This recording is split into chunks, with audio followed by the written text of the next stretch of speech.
Donc, je crois qu'on va être prêt à commencer. Francis, André, êtes-vous prêt? Moi, je suis prêt de mon Oui, côté. Parfait, good. super. Donc, bienvenue à tout le monde.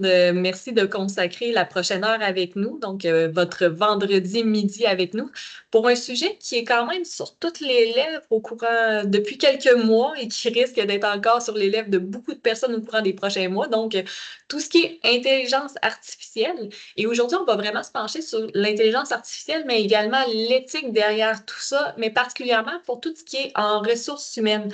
Donc, la plupart d'entre vous ici est issus du domaine des ressources humaines, donc on est bien heureux de vous avoir avec nous ce midi pour discuter de ce sujet-là. Donc, vous devez voir mon écran actuellement. Donc, voici l'agenda pour la journée. Tout d'abord, mes collègues et moi, on va se présenter et on va présenter aussi l'organisation pour laquelle on travaille, donc CARA. On va discuter très brièvement de tout ça et de nos prochaines activités qu'il va y avoir. Et tout de suite après, on va vraiment embarquer dans le vif du sujet, donc l'intelligence artificielle, le concept d'équité en apprentissage automatique. Donc, vous connaissez assurément le thème machine learning. Donc, le voilà. Les cas des algorithmes de recommandation. On va parler des défis aussi de l'intelligence artificielle générative, donc l'IA générative. On va parler aussi de quelques pistes de solutions, les lois aussi qui s'appliquent actuellement sur l'intelligence artificielle. Et on va conclure avec une période de questions. Donc, tout au long de la présentation, je vous invite à poser vos questions dans le chat. Il n'y a aucun problème, vous pouvez le faire. Toutefois, on va vraiment se garder une période à la fin pour pouvoir répondre aux questions de tout le monde. Donc, n'hésitez pas tout au long du webinaire pour pouvoir les poser dans le chat. Sinon, à la fin, on va pouvoir également réactiver les micros et pouvoir répondre à tout ça. Donc, tout d'abord, on embarque. On va se présenter. Je m'appelle Émilie Ruel. Pour ceux et celles qui ne me connaissent pas, je travaille chez Cara depuis 2016. Donc, depuis 8 ans, ce que je fais, c'est que j'aide les organisations à accroître leur maturité en analytique RH. Sinon, si vous connaissez le baromètre RH, donc la solution de benchmarking en ressources humaines, je suis la personne responsable de ce dossier-là chez Cara.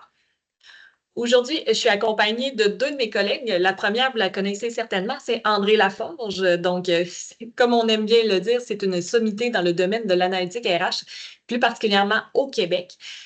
Donc, André, vous la connaissez certainement des nombreux blogs qu'elle a écrits sur l'analytique RH ou sur les nombreuses tribunes auxquelles elle a participé pour pouvoir partager son expérience sur le sujet. Donc, on est bien heureux de l'avoir encore une fois avec nous ce midi pour venir parler d'intelligence artificielle en ressources humaines et d'analytique RH. Et je suis également accompagnée de mon collègue Louis Francis, qui depuis 2020 travaille avec nous chez Cara pour développer différentes solutions d'intelligence artificielle pour notre solution d'analytique RH Cara. Donc, c'est un passionné de technologie et de données. Donc, c'est vraiment lui qui va venir aujourd'hui vous parler d'intelligence artificielle et de ce qu'il connaît, ses connaissances sur le sujet. Tous les trois, comme je l'ai dit, on travaille chez Cara. Donc, Cara, c'est une entreprise spécialisée en analytique RH. On fait de l'analytique RH depuis plus d'une dizaine d'années déjà. Donc, ce qu'on fait, c'est qu'on aide les organisations à accroître leur maturité en analytique RH. Comment on a fait ça au courant des dernières années? Bien, en offrant beaucoup de formations. Donc, on a aidé les organisations à comprendre ce que l'analytique RH, comprendre les indicateurs, comprendre les étapes aussi pour bâtir un tableau de bord, comprendre aussi que faire avec ce tableau de bord-là. Donc, c'est ce genre de situation-là qu'on a fait au courant des dernières années. On a aidé aussi beaucoup d'organisations en offrant des accompagnements, donc pour accompagner les départements RH dans leur parcours analytique RH.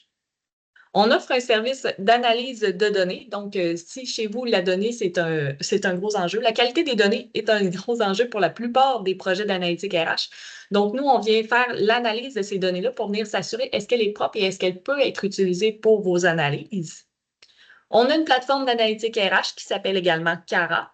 On a une solution de sondage aussi pour venir vous aider à venir prendre le pouls de vos employés. Et finalement, on a un service de benchmarking aussi, donc le baromètre RH, comme je vous disais il y a quelques minutes, pour vous aider à mesurer et à comparer vos résultats auprès du marché. Ce que vous voyez actuellement, c'est vraiment une liste de clients que nous avons aidés à accroître leur maturité en analytique RH en offrant des accompagnements ou qui possèdent actuellement notre solution. OK, Dernière étape avant qu'on embarque directement dans le vif du sujet de l'intelligence artificielle en ressources humaines, les prochaines étapes à venir. Donc, après le webinaire, au courant de la journée, vous allez recevoir un sondage pour prendre le pouls un peu, voir est-ce que vous avez apprécié notre activité, quel genre de webinaire vous aimeriez recevoir aussi la prochaine fois. Donc, ça nous aide à nous améliorer, à orienter également les prochains sujets qu'on va aborder lors de nos prochains webinaires. Et au courant de la semaine prochaine, vous n'avez pas besoin de prendre de notes parce qu'on va vous faire parvenir l'enregistrement ainsi que le lien avec la présentation que nous sommes sur le point de vous effectuer. Ensuite, notre prochaine activité, on est super heureux, on va participer cette année à Trou Montréal. Donc, ma collègue André Laforge va y faire une intervention. Donc, si c'est quelque chose qui vous intéresse, donc Trou Montréal, c'est la non-conférence sur le recrutement normalement. Donc, on va y venir parler de différents enjeux, particulièrement sur le recrutement. Donc, si c'est quelque chose qui vous intéresse, je vous invite à vous y inscrire. Ma collègue André vient de mettre le lien dans le chat. Et sinon, notre prochain webinaire va avoir lieu le jeudi 5 décembre et va porter sur la qualité des données. Donc, comment faire le ménage de ces données, comment repérer les erreurs.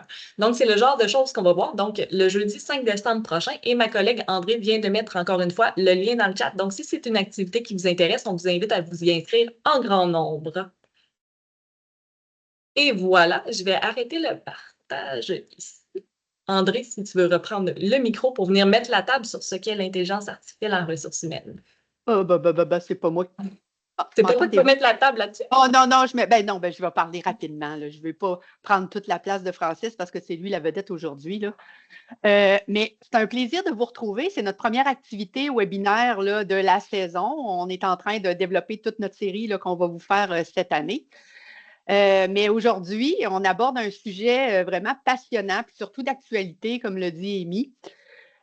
Puis on l'a vu, là, quand on a lancé les inscriptions pour ça, il y a eu un assez grand nombre d'inscriptions pour ce webinaire. Ne vous en faites pas. On va essayer de ne pas trop plonger profondément dans le code ou les algorithmes. Là. On va rester quand même en surface. OK? Puis j'ai vraiment l'honneur de vous présenter Francis. Francis, c'est notre talentueux scientifique de données chez Cara. C'est lui qui travaille sur tous nos modèles prédictifs qu'on a dans notre application. Aujourd'hui, Francis, il va vous partager ses connaissances sur l'intelligence artificielle et surtout, on va parler d'éthique. OK? Un sujet qui va peut-être vous sembler technique, mais qui va vous toucher et qui vous touche de plus en plus là, dans votre travail de tous les jours. Même si Francis vient du monde des données, il a travaillé fort pour simplifier les concepts. Alors, paniquez pas, il va tenter d'adapter son langage pour se faire comprendre. Je vous dis aussi, en petite primeur, que c'est le premier webinaire de Francis. Il est arrivé avec nous en 2020 pendant la pandémie. On ne l'a jamais vu. C'est une joke, on l'a vu quand même. Là. Mais des fois, je me demande vraiment s'il n'est pas lui-même une intelligence artificielle, honnêtement. Comme Amy l'a dit, si jamais vous avez des questions, vous pouvez les écrire dans le chat et on va pouvoir vous répondre à la fin du webinaire. On ne voudrait pas interrompre là, la présentation de Francis. Donc, sans plus tarder, je lui laisse la parole pour nous guider aujourd'hui dans ce monde fascinant de l'intelligence artificielle. Mais on va s'assurer qu'on reste quand même bien ancré dans nos enjeux RH. À toi, Francis. Okay, merci André, merci Amy. Donc, quelque chose pour clarifier, je vais aborder sur des sujets par rapport au RH, mais je vais aussi aborder l'intelligence artificielle de manière générique sur des sujets, des sujets génériques, généraux dans notre société. Pour commencer, je pense que c'est important de bien venir définir les différents concepts d'intelligence artificielle parce que on vient beaucoup parler de ça, mais parler d'intelligence artificielle, de machine learning, d'IA générative. Donc, je voulais comme, mettre un peu en contexte dans tout ça, surtout que le contexte éthique varie selon la position qu'on se trouve à cette échelle-là. OK. Donc, pour commencer, ben, il y a le concept d'intelligence artificielle lui-même, qui est le sens large, qui est tout simplement le développement par système informatique d'une intelligence qui reproduit l'intelligence humaine pour apprendre, résoudre des problèmes ou prendre des décisions. Quand on est dans la partie en bleu, Ici, on parle surtout de modèles statistiques ou de modèles basés sur des règles. Exemple, on a un texte, puis on détecte simplement les phrases qui ont des mots spécifiques qui ressortent. Ensuite, là, quand on rentre à la partie en vert, là, c'est le machine learning ou en français apprentissage automatique ou apprentissage machine. À cette étape-là, on parle d'entraînement de modèles à l'aide de jeux de données pour faire des prédictions ou découvrir des patterns ou encore pour optimiser la prise de décision.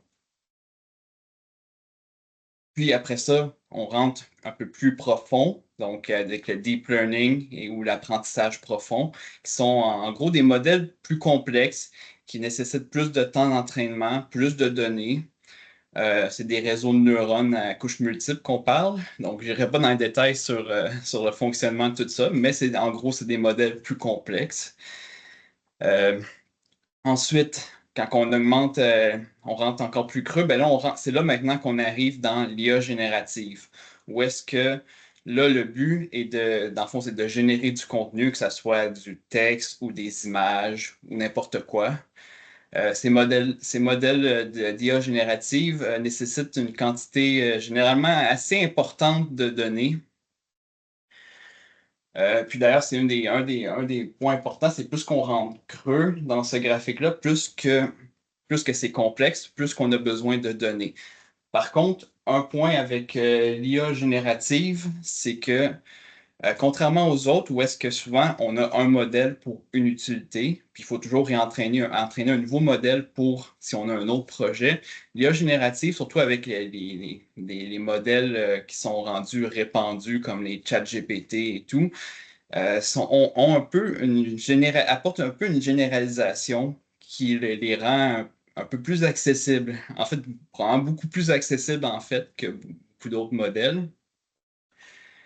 Donc, c'est ça. Je vais commencer avec maintenant le concept d'équité dans l'apprentissage automatique. Donc là, maintenant, c'est tout dans le cercle d'apprentissage automatique. Ça touche aussi bien le machine learning classique que l'IA générative. Donc, quand on parle d'équité, ou bien fairness en anglais, ce sont des termes qui reviennent beaucoup dans les dernières années au niveau du machine learning. En fait, c'est ça, c'est quand on a de l'apprentissage, bien les modèles pourraient aussi bien atténuer que renforcer les biais. Donc, quand il y a des biais, ben, ça pourrait se retrouver à avoir de la discrimination envers des groupes sensibles comme le genre, les minorités visibles, des handicaps, etc. Donc, l'équité, ça consiste à minimiser toute forme de biais vis-à-vis ces groupes. Quand on parle de discrimination, bien, c'est ça, c'est sûr qu'il peut y avoir des cas de discrimination qui est volontaire, qui est voulu, mais souvent la discrimination n'est pas volontaire. Il faut un peu plus regarder à la source. Souvent, c'est les jeux de données eux-mêmes qui sont biaisés. Des fois, ça peut être directement ou indirectement. Des fois, on ne s'en rend pas compte qu'ils sont biaisés, mais les modèles vont les voir. Des fois, c'est des jeux de données qui sont incomplets. Si par exemple, certaines minorités qui sont sous-représentées, des fois, ça va être dur de prévoir comment les modèles vont réagir vis-à-vis à ça. Donc, on peut se retrouver avec des résultats inattendus. Ensuite, une deuxième source, c'est au niveau de l'entraînement des modèles eux-mêmes. Donc, les modèles pourraient, à cause de leur fonctionnement, en gros, c'est les modèles, on leur donne une métrique à optimiser. Souvent, si on regarde un cas simple, c'est l'exactitude, qui est le pourcentage de bonnes réponses. Donc, on souhaite avoir un modèle qui maximise cette métrique-là, mais ça peut arriver que le modèle qui va maximiser cette métrique-là va être un qui va accentuer certains biais, surtout quand on a une majorité versus une minorité. Le modèle qui va fonctionner mieux parfois va être celui qui va fonctionner bien sur la majorité au détriment de la minorité. Donc, pourquoi à ce moment-là l'équité est nécessaire dans tout ça? Bien, pour les groupes cibles, bien, c'est une question de minimiser la discrimination envers eux. Pour les compagnies, bien, là, on parle d'éviter des problèmes légaux, juridiques ou tout simplement des problèmes d'image qui peuvent ressortir de la situation. Pour les scientifiques de données, bien, à ce moment-là, c'est plus une question de préserver la qualité des modèles. Donc, par exemple, si on a un modèle qui vient discriminer envers les femmes, ben, on se retrouve avec un modèle qui vient négliger la moitié de la population. Donc, même s'il vient respecter correctement les métriques qu'on lui donne, c'est pas un modèle qui a la qualité voulue. Là, maintenant, je vais vous donner des cas. Puis justement, le premier cas, c'est un exemple exactement comme ça qui est arrivé. C'est dans le fond, un outil de recrutement, un modèle dont le but est de lire les CV de candidats, puis d'engager les bons candidats. C'est Amazon qui ont développé ça. Mais ce qui est vite ressorti, c'est que les femmes étaient pénalisées, que ce soit les non féminins, les collèges qui étaient à majorité féminine, tout ça, c'était tous des termes qui étaient pénalisés par le modèle. Donc, qu'est-ce qui était ressorti de ça? Ben, le modèle avait été entraîné sur des données de CV des candidats engagés précédemment par la compagnie. Donc, on parle du secteur des TI, majoritairement des hommes. Et donc, le modèle a appris en conséquence et s'est retrouvé à négliger les femmes. Donc, une solution, si on regarde comment améliorer ce modèle-là, c'est sûr que c'est probablement pas aussi simple que ça, mais c'est d'augmenter la taille. Ça, c'est le point essentiel. Le premier point, c'est d'augmenter la taille de l'échantillon des groupes cibles. Donc, dans ce cas-là, ça serait de créer des CV de femmes, tout ça, pour mieux représenter une situation réelle, une situation complète. Évidemment, j'avoue, je ne sais pas si le modèle, parce que ça s'est pu faire reparler, je ne sais pas si on redéployé le modèle puis il n'y a plus de problème, donc ça ne s'est pas fait parler, ou si finalement ça a été abandonné. Par contre, plus récemment, il y a eu un autre cas, c'est avec Starbucks. Eux, ils ont aussi développé un outil, un modèle pour minimiser le temps de recrutement. Par contre, le fonctionnement était différent. Au lieu d'avoir le modèle qui choisissait les bons candidats, mais le modèle s'occupait tout du côté administratif. Donc, il venait communiquer avec les candidats potentiels, répondre à leurs questions, prévoir les rencontres, les entrevues. Donc, à ce moment-là, ils étaient capables de réduire d'après eux leur temps de recrutement d'environ 75%.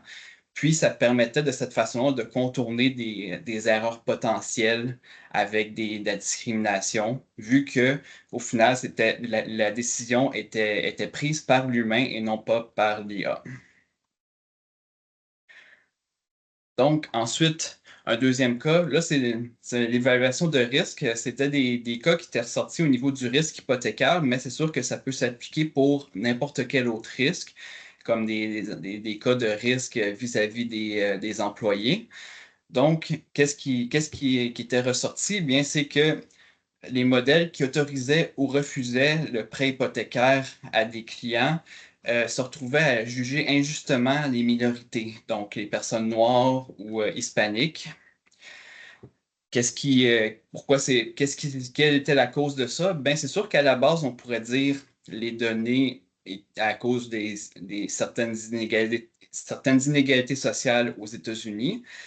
Mais ensuite, les modèles venaient amplifier ça comme j'avais parlé précédemment, ils cherchaient à optimiser leurs métriques. Donc, la meilleure manière de le faire, c'était de bien fonctionner vis-à-vis de la majorité. Et donc, les minorités se retrouvaient à être pénalisées.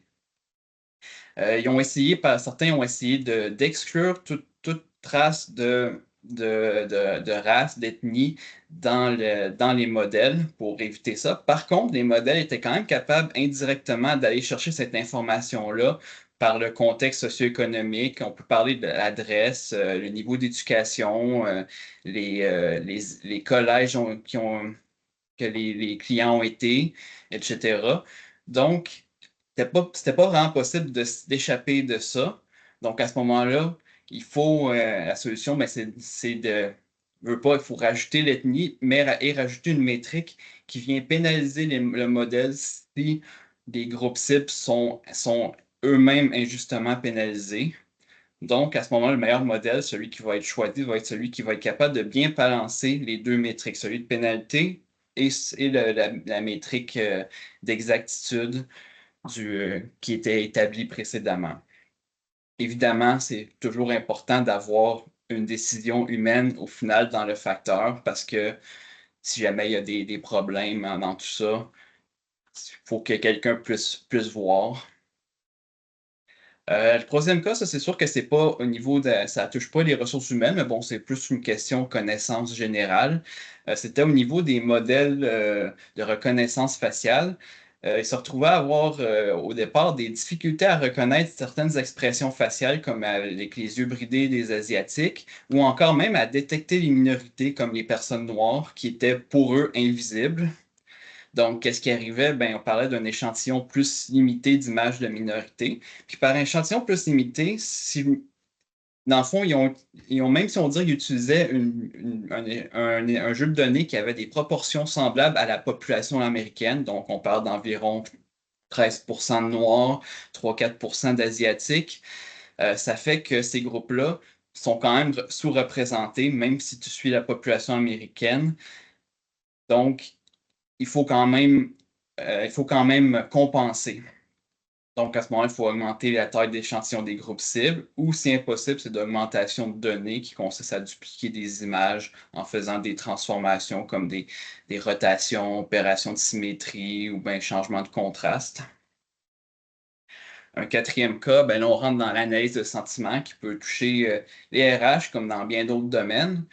Dans le fond, ça, c'est un cas générique, c'est pas nécessairement des cas qui étaient arrivés, mais c'est sûr que c'est déjà arrivé, mais c'est un cas générique qui peut toujours arriver. Certains groupes pourraient être associés à un sentiment négatif.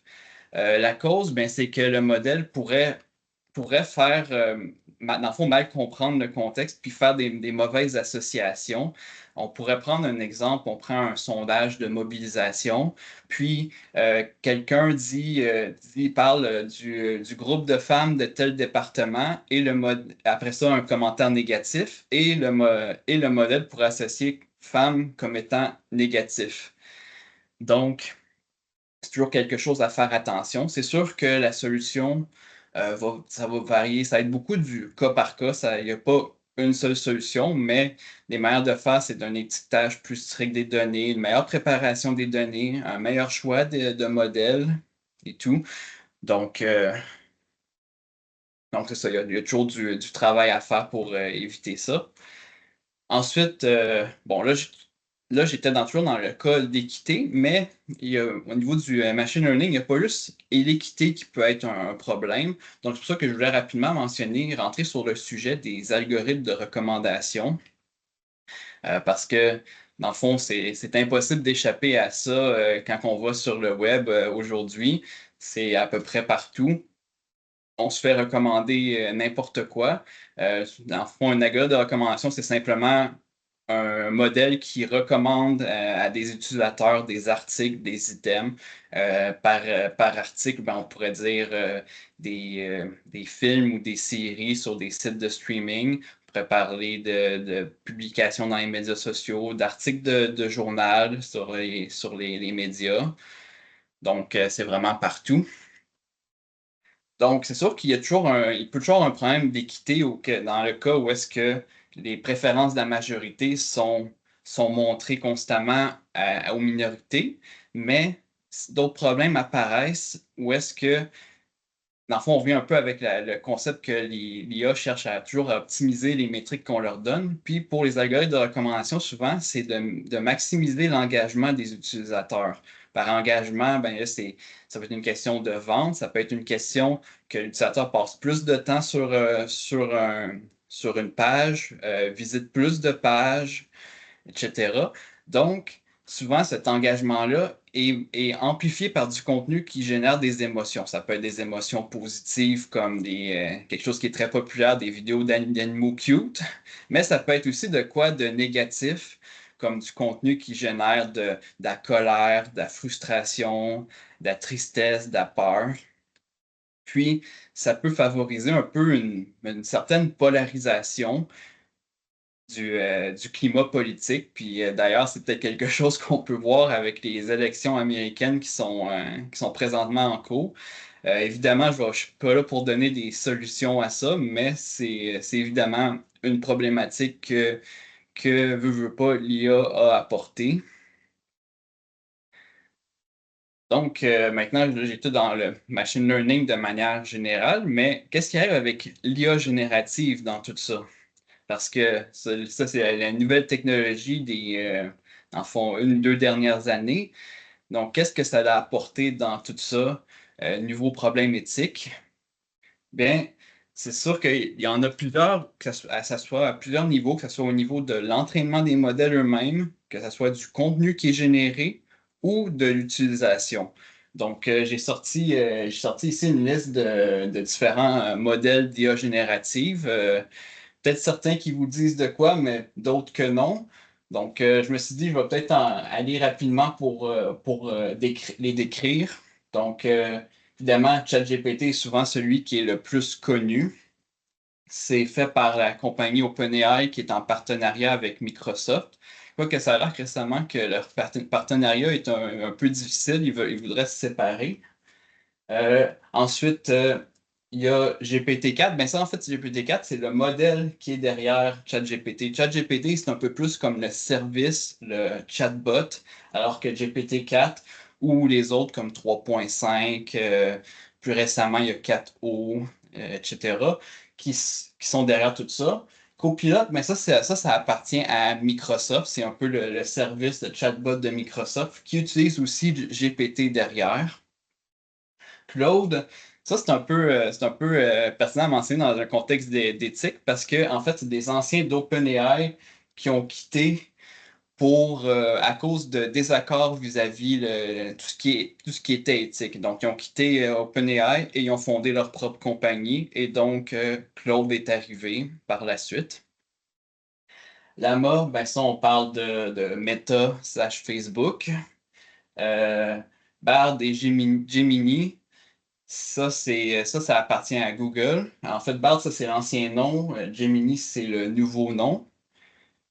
Amazon Q, bon, ça, c'est Amazon. Grok, ça appartient à Elon Musk avec sa compagnie xAI, avec toujours des fois des noms un peu bizarres.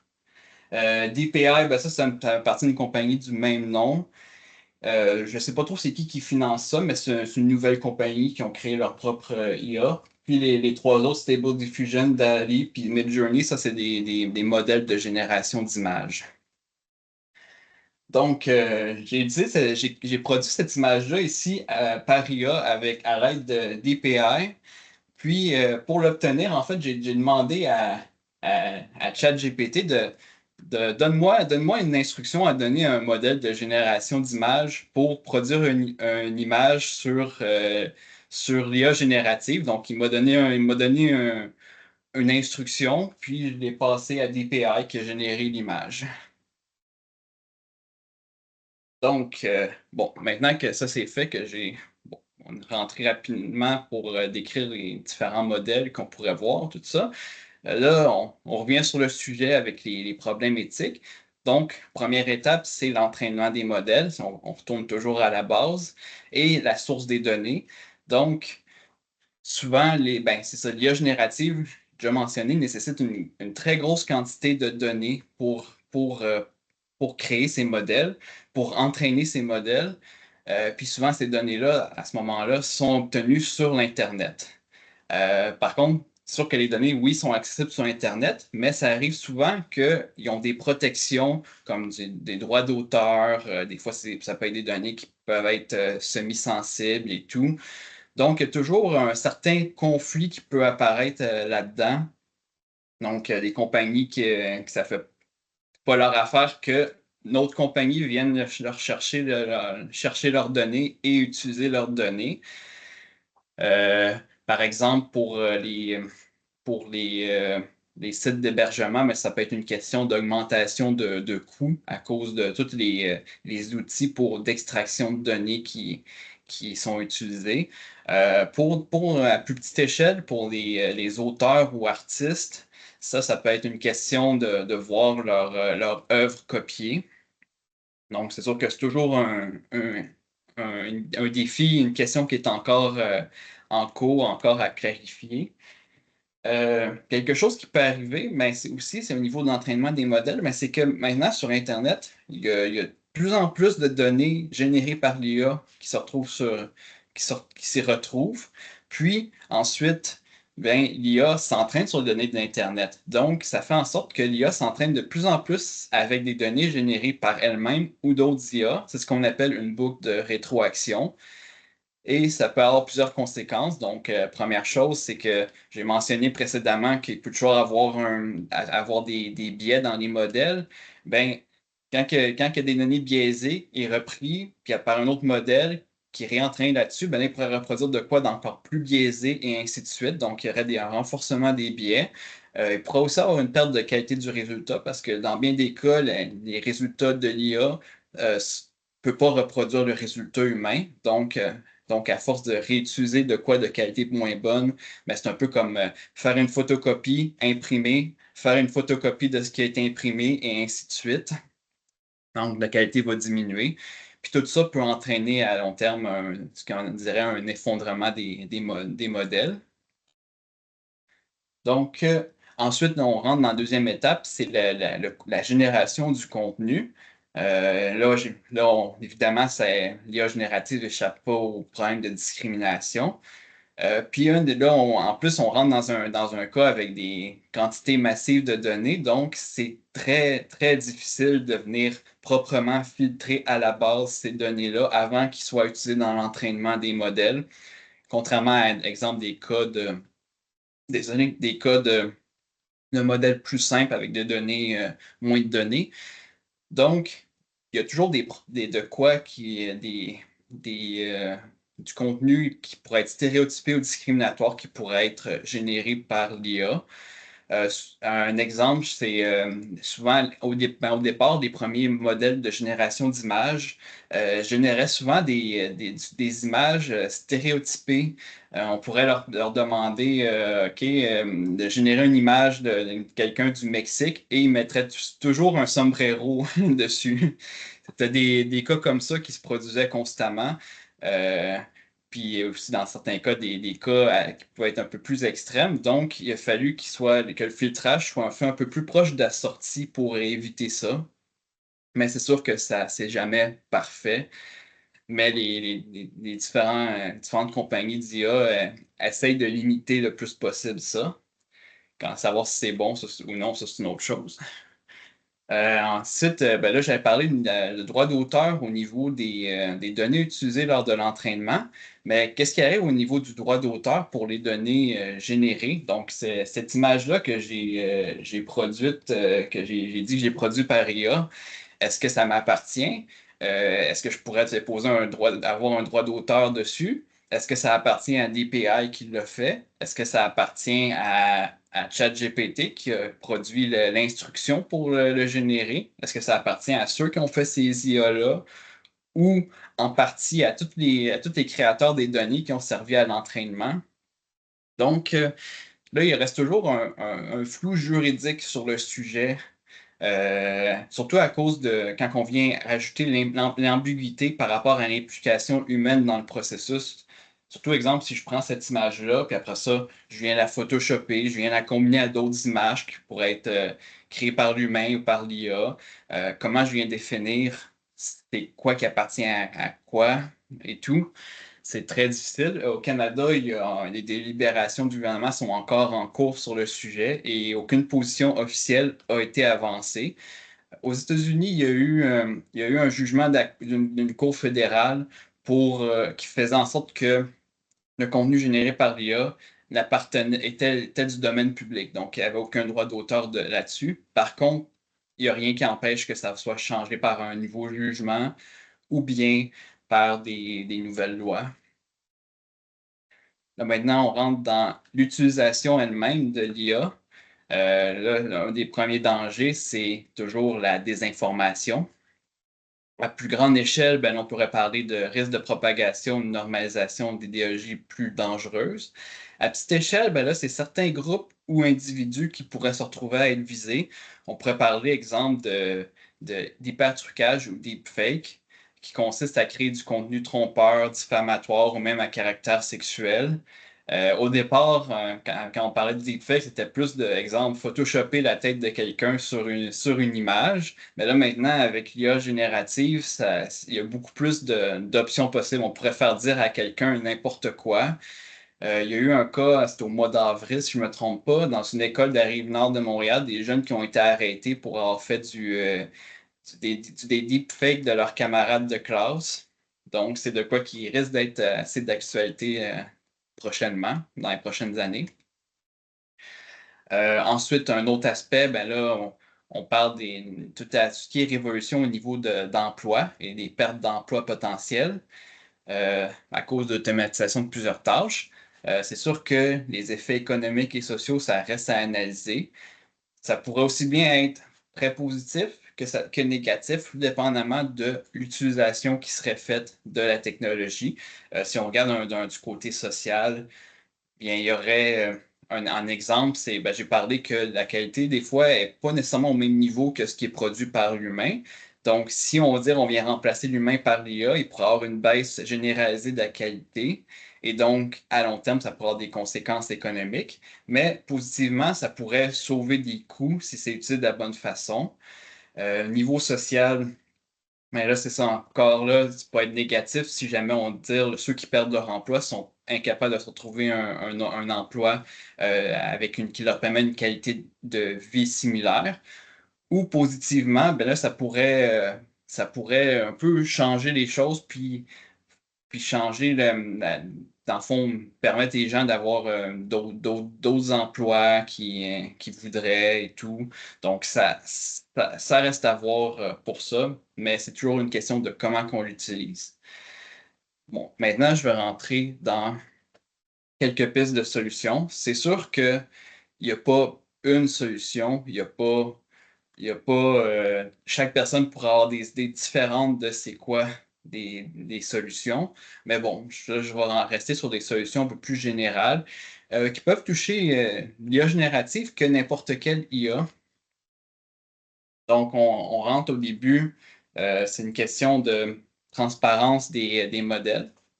Une des premières solutions. C'est important pour les utilisateurs, les décideurs, les législateurs, d'avoir une idée générale du fonctionnement des IA, puis surtout de leurs limites et biais potentiels pour favoriser une utilisation responsable, aussi pour que les bonnes décisions soient prises, des bonnes lois soient passées. D'ailleurs, avec l'IA générative, ben, comme j'avais parlé, ben, ça, c'est quelque chose qui peut être adapté puis utilisé par n'importe qui, comme ça pourrait être utilisé dans les ressources humaines et tout. C'est sûr que à ce moment-là, c'est pas pas besoin d'avoir créé le modèle lui-même, on peut utiliser un modèle déjà existant, mais comprendre des fois les limites de tout ça, ça peut être une bonne chose pour favoriser une bonne utilisation de cette IA-là. Donc, d'ailleurs, c'est pour ça que je rentrais dans ces sujets-là. Ensuite, bon, la transparence sur l'utilisation elle-même de l'IA. Les utilisateurs devraient savoir s'ils ont affaire à une IA ou s'ils peuvent être affectés par une. Puis aussi, il devrait être possible à quelqu'un qui veut se soustraire de tout ça, de le faire sans aucune conséquence. Ensuite, bon, c'est sûr que là, je reviens avec le sujet d'équité. Des mesures appropriées devraient être mises en place pour évaluer les risques, minimiser toute forme de discrimination, puis aussi garantir un accès équitable à la technologie, parce qu'on ne veut pas que cette technologie-là devienne un outil qui va accentuer les inégalités sociales. Dans le fond, c'est un outil qui est censé aider, pas venir empirer des choses. Puis, après ça, finalement, on rentre dans le contexte de contrôle de qualité. C'est très important, ça, à tous les niveaux, de toujours s'assurer d'une bonne qualité des données. euh, parce que c'est ça, si on n'a pas une qualité suffisante, des fois, ça empêche de pouvoir développer ses propres modèles. Puis, si on en a assez de pouvoir développer les modèles, bien là, ça peut être des problèmes d'équité qui vont ressortir. Donc, c'est toujours important de s'assurer de la qualité des données. D'ailleurs, je pense que c'est le prochain webinaire sur le sujet. Donc, question de faire un peu le lien avec ça.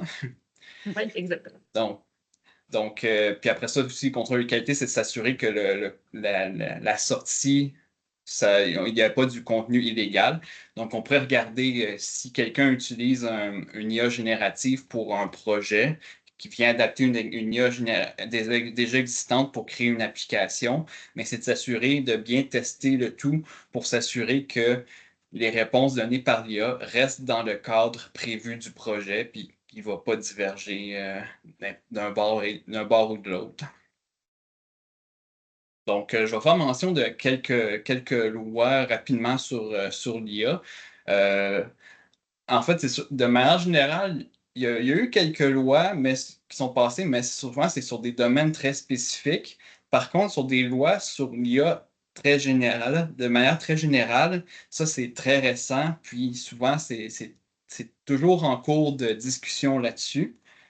Donc, au Canada, il y a la loi sur l'intelligence artificielle et les données, l'IAD, qui est en développement depuis 2022.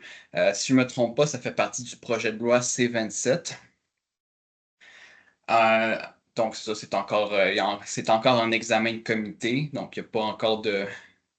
Combien de temps ça va prendre avant que ça soit passé, ça, aucune idée. Ça peut prendre encore du temps. Des fois, ça peut être assez long, les lois à ce niveau-là. L'Union européenne, par contre, eux, ils ont passé cette année leur loi sur le sujet, qui était dans le monde la loi probablement qui encadrait le plus l'intelligence artificielle, qui va s'appliquer à partir de 2025, mais complètement à partir de 2026. Donc, j'ai pour ces deux lois-là, j'ai donné un peu plus de détails à la fin au cas si quelqu'un aurait des questions là-dessus, je donne un peu plus de détails sur des slides à la fin, mais bon, j'y rentrerai pas plus loin à ce niveau-là pour l'instant. Aux États-Unis, il y a eu le Bill of Rights, le AI Bill of Rights qui a été développé en 2022. Encore une fois, ça, c'est quelque chose on sait combien de temps ça va prendre avant que ça soit passé. Ça, c'est peut être dur à dire, surtout avec là, le contexte de politique actuel. Donc, pour conclure, bien c'est ça, l'IA offre un potentiel énorme en RH, comme dans n'importe quel autre domaine, mais c'est pas sans risque. Donc, c'est essentiel de demeurer informé sur son utilité, ses limites, mais puis ses dangers aussi. Donc, puis cette sensibilisation-là, ça se fait pas juste au niveau des scientifiques de données comme moi, des ingénieurs et tout. Ça se fait aussi pour n'importe qui utiliserait l'IA, les gestionnaires qui voudraient mettre en place l'IA, les politiciens qui voudraient passer des lois là-dessus. C'est important d'être bien sensibilisé sur le sujet. Donc, c'est pour ça que je me suis dit que c'était une bonne chose de faire la présentation là-dessus. Surtout qu'au niveau des ressources humaines, bien souvent, on parle de données qui sont fortement sensibles, les données des employés. Donc, il faut toujours faire attention à comment l'IA est utilisée. Des fois, c'est toujours bon de garder l'humain dans le processus de décision, de ne pas laisser l'IA avoir le dernier mot parce qu'il peut y avoir des problèmes qui peuvent ressortir pour une raison ou pour une autre. Donc, mais ça fait le tour de ma présentation.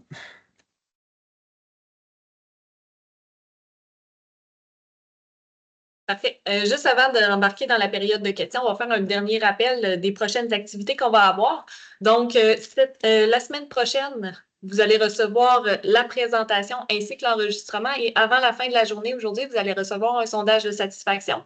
Donc, comme d'habitude, on vous invite à y répondre en grand nombre. Ça nous permet, un, de nous améliorer et de deux, d'orienter les prochains sujets qu'on va aborder lors de nos prochaines activités. Sinon, encore une fois, dans le chat, vous avez le lien vers nos prochaines activités pour vous inscrire. Donc, soit le Trou Montréal, donc la non-conférence sur le recrutement, et la qualité des données, qui est notre prochain webinaire qui va avoir lieu le jeudi 5 décembre prochain. Donc, on va embarquer tout de suite dans la période de questions. On en a déjà une qui a été demandée dans le chat.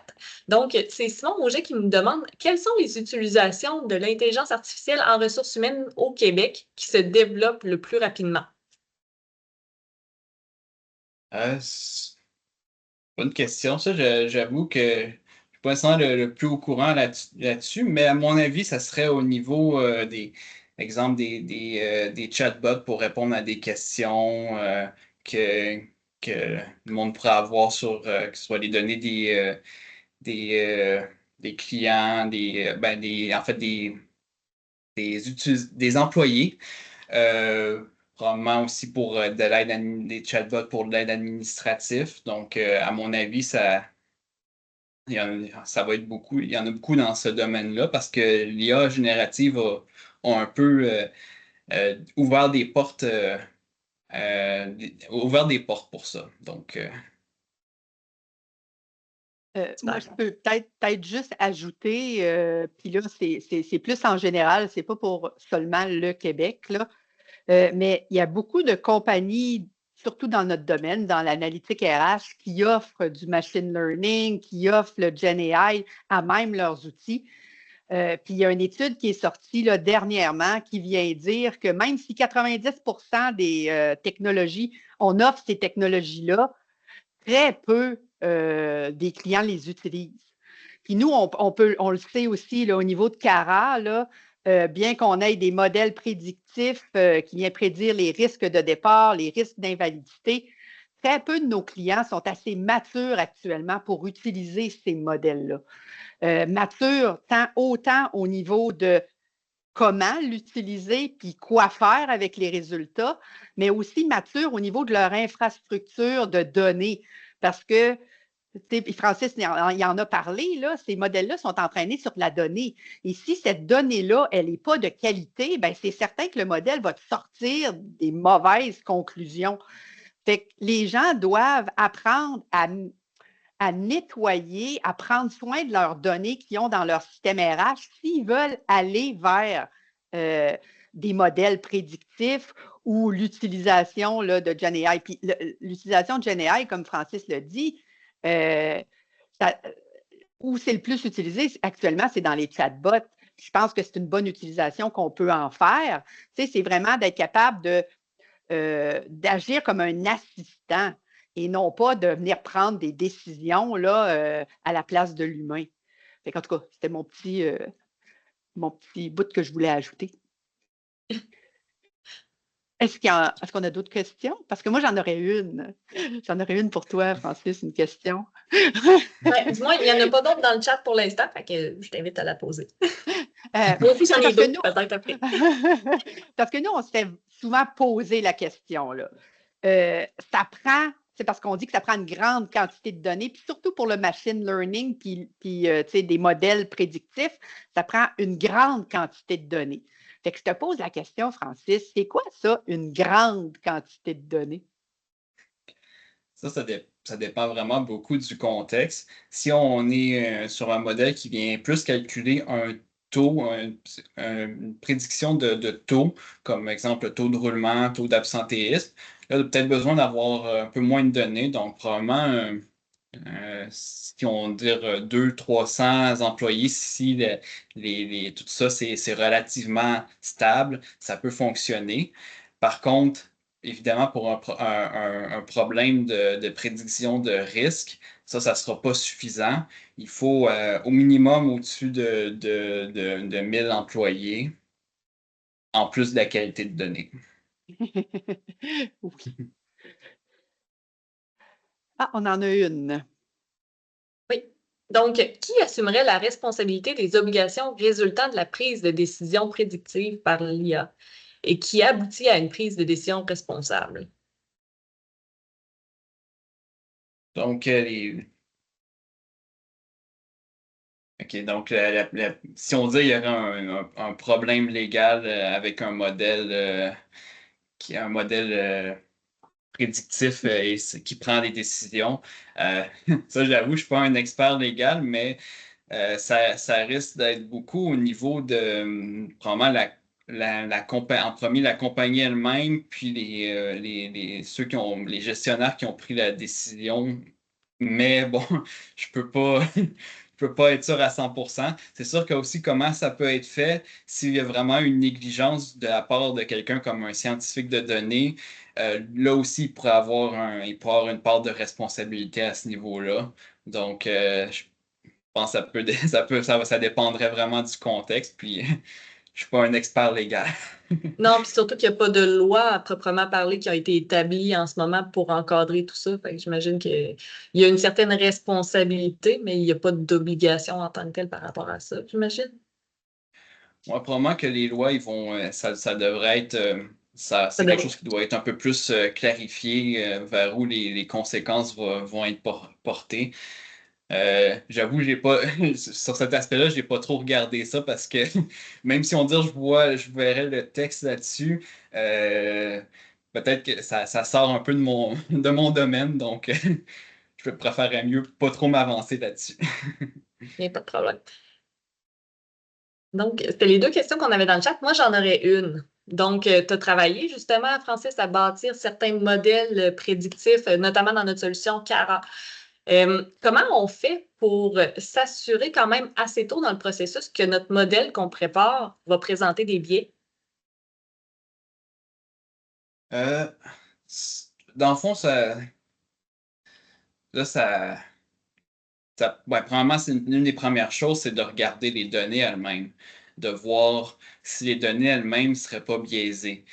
Donc, on pourrait regarder le risque de départ par rapport aux minorités visibles. Donc, est-ce que les minorités visibles ont un risque de départ qui serait de manière plus élevée, de manière notable? Donc, ça pourrait être une première façon de voir qu'il pourrait avoir un potentiel de risque de, de biais à ce niveau-là. Mais après ça, ça va être quand les modèles on peut avoir les premiers résultats de modèles que là, il faut, après les premiers entraînements, que là, faut regarder ça, que c'est une des premières choses à regarder. OK. Sinon, on a une autre personne qui a posé une question aussi dans le chat. Est-ce que l'IA pourrait représenter un risque de sécurité lié aux données et éventuellement permettre de créer des brèches? Euh, Ça, c'est sûr que c'est une bonne question. Je sais qu'il y a eu surtout avec l'IA générative, il y a eu des cas où est-ce que c'était possible à quelqu'un d'arriver puis de dire à l'IA, ignore les instructions précédentes, fais telle affaire. Donc, c'est sûr qu'il y a peut-être toujours un risque. Donc, à ce moment-là, ça serait toujours d'ajouter un intermédiaire. Par exemple, on fait un chatbot, bien d'avoir de quoi entre le chatbot et l'utilisateur pour s'assurer qu'il n'y ait pas de brèche, justement. Donc, c'est ça, c'est une question de se rajouter une sécurité.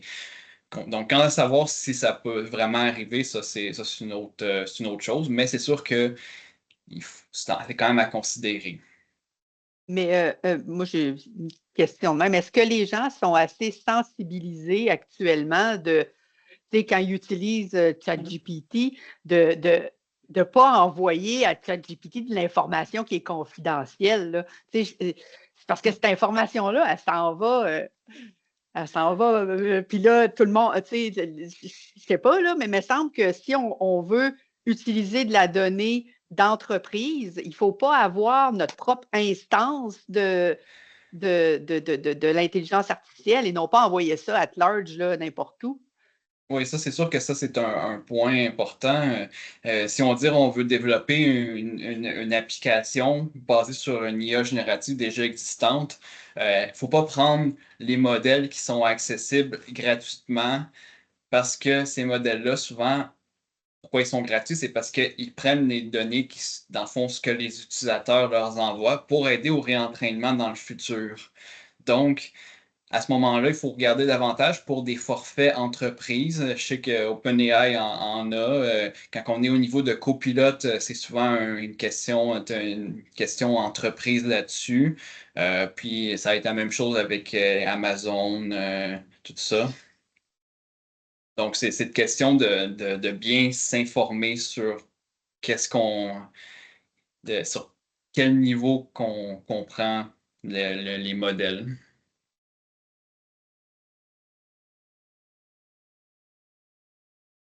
Bon. Fait Donc, qu'Amy, il est... je pense que pensez-vous ouais. qu'établir une politique d'entreprise encadrant l'usage de l'IA en milieu de travail pourrait devenir utile? Fait que là, je regarde Francis. Ah, ouais, je Mais suis en train de Moi, lire, j'ai mon, je suis en mais train de j'ai lire mon la opinion question. là-dessus. Mais moi, j'ai mon opinion là-dessus. Mais Francis, qu'est-ce que t'en penses, toi? Ben, à mon avis, oui, ça peut être toujours très, très important d'avoir une certaine politique à ce niveau-là. Puis à ce moment-là, comment qu'elle va être développée, la politique pour encadrer tout ça, ça va dépendre de à quel point l'IA va être répandue, combien de modèles il va avoir, puis leur importance. Oui, puis tu sais, je pense que tu sais, ce qui est important de savoir dans une entreprise, c'est qui utilise justement l'IA gratis, là. Peut-être que moi, je commencerais là, tu sais, à faire un dénombrement. Y a-t-il beaucoup de gens dans notre organisation qui utilisent l'IA gratis? Puis qu'est-ce qu'ils font avec ça? Puis, tu sais, il me semble que je commencerais là, si j'avais à établir une politique, parce que des fois, les gens, ils ne savent même pas que ce qu'ils font est dangereux, là, ou dangereux. Il n'y a personne qui va mourir demain matin, là, mais tu sais, je pense que ça serait le premier move à faire, là, de au moins de connaître qui l'utilise et pourquoi il l'utilise, puis les sensibiliser à, euh, à la notion de sécurité là-dedans. Là. Fait que, les premières politiques devraient peut-être s'attaquer juste à ça, là, à moins que l'organisation utilise déjà l'intelligence générative dans leurs applications. Là. Mais sinon, je pense que oui, ça peut. Je pense que c'est quelque chose sur quoi il faut se pencher assez rapidement là, dans les organisations. Est-ce que, parce qu'on a plein de monde d'RH autour de la table, est-ce qu'il y en a d'autres qui ont une opinion là-dessus? Non? Personne? On n'a pas de main levée. On n'a pas de main levée. Pas de main levée. D'accord. D'accord. Donc, on vient de rentrer pile dans les temps. Ah, Bon, Marie-Claude on a Bouillard. quelqu'un. On a Qui a une une politique. politique. Bon, as-tu vu? Fait que voilà. Fait que si je mettrais Isabelle en lien avec Marie-Claude. Les deux, si vous voulez que je vous mette en relation, n'hésitez pas à me contacter, je vais vous mettre en contact. Donc, on vient de rentrer dans les temps. Donc, on avait planifié 1 heure. Il vous reste 1 minute avant votre prochaine rencontre, tout le monde. Donc, je tiens à vous remercier d'avoir été présent ce midi. Merci, André. Merci, Francis. Puis surtout, bravo, Francis, que tu viens de relever avec brio ton premier webinaire avec nous. Merci d'avoir été là pour m'écouter. Merci. Puis on se voit à notre prochain webinaire sur la qualité de données. Donc, on se revoit le 5 décembre, tout le monde. Ah, je ne voulais pas lever ma main, je voulais applaudir moi aussi, Caroline. Bye bye. Bye bye.